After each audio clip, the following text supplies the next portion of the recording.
There are many ways on how to graph the linear equation, and one of them is finding the x-intercept and the y-intercept. Now, by definition, the x-intercept is the point of intersection between the line and the x-axis. So the y-intercept will be the point of intersection of your line and the y-axis.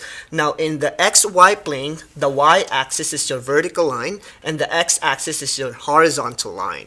Now, if you have the graph of your linear equation, let's say this line right here, it will connect or it will intersect on the y-axis and on the x-axis most often than not. So to get your y-intercept and the x-intercept, it will help us graph the equation of a line, because we know by theorem that we need to have 2 points to be able to create a line. And that's what we're going to do tonight.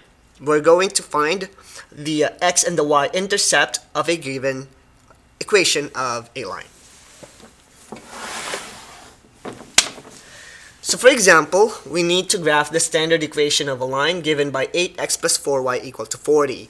So let's find its x-intercept and its y-intercept to be able to graph the equation. So the first step is to find the x-intercept. And the rule in finding the intercepts of a line is pretty simple. If you're given the general equation, which is 8x plus 4y equal to 40, and if you're looking for the x-intercept, that means we're going to set y to 0 so we can eliminate y in the equation. So setting y to 0 will give us 8x plus 4 times 0 equal to 40, which will give us 8x plus 0 equal to 40.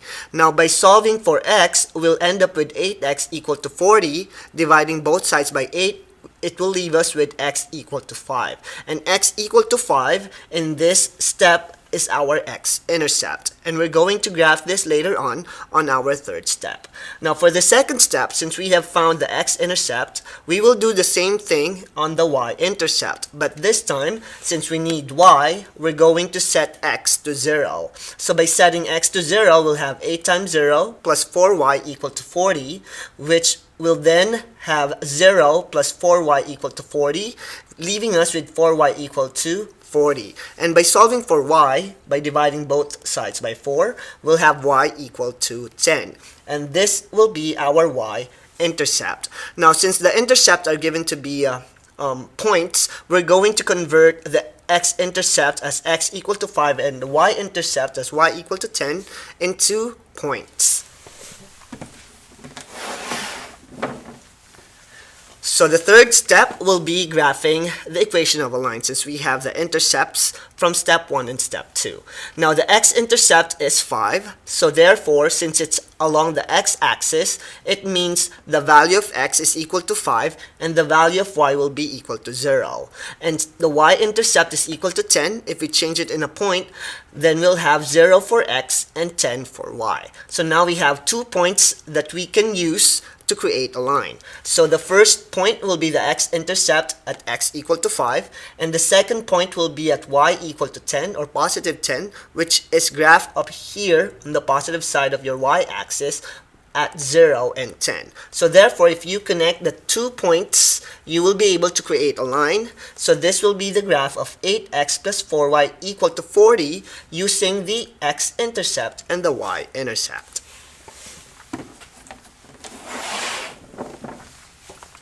So with that, answering example number 2 will be a lot easier. If we need to find the x and the y-intercept of negative 3x plus y equal to 6 so we can graph them, we can find its x and y-intercept by setting each of the variable to 0. So for step number 1, I'm going to look for the y-intercept. So if I'm going to find the y-intercept, that means I'm going to set x to 0, leaving me with y equal to 6.